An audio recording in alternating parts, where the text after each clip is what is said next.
Controlled use of fire by humans dates back several 100,000 years, but the invention of matches is fairly recent.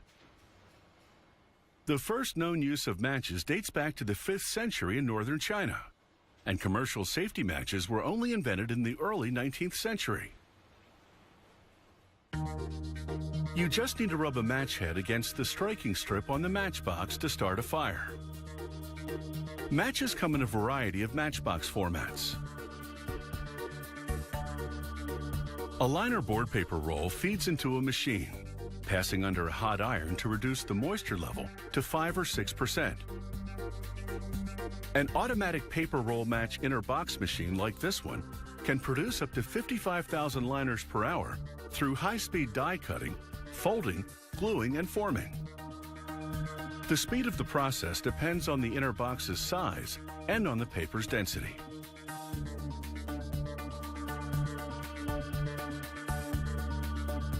The machine shoots out formed inner boxes on a conveyor at a dazzling rate of nearly 1,000 liners per minute. The conveyor then drops the formed liners into storage bins. An automatic sorting machine files the boxes in single rows and arranges them upright on the conveyors, feeding the filling machine. In the meantime, a worker feeds pre-cut inserts to the outer box machine. High-speed die creasing and cutting tools automatically fold the inserts. As the folded liners run through the rollers, the machine forms and glues the box skillets. Each insert has 2 striking strips. In an industrial mixer, a worker pours gelatin capsules over potassium chlorate. Gelatin serves as a binder for the match head compound. The worker adds hot water before he starts the mixer to dissolve the gelatin, which combines itself with the potassium powder.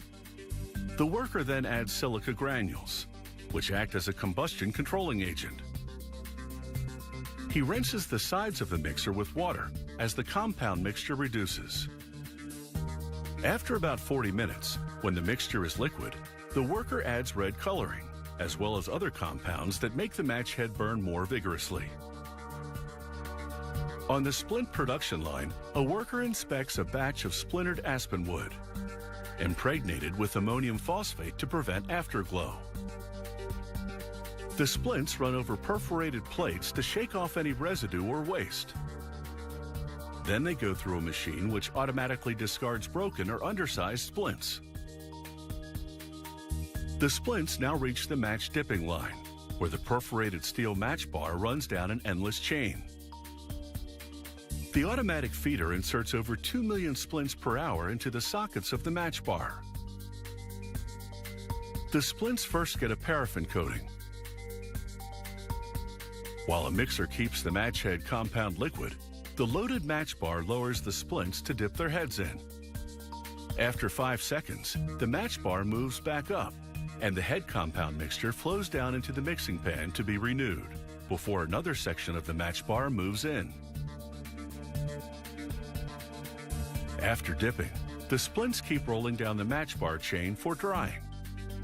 The chain loops up and down for about 1 hour, leaving the match head compound time to dry slowly and thoroughly.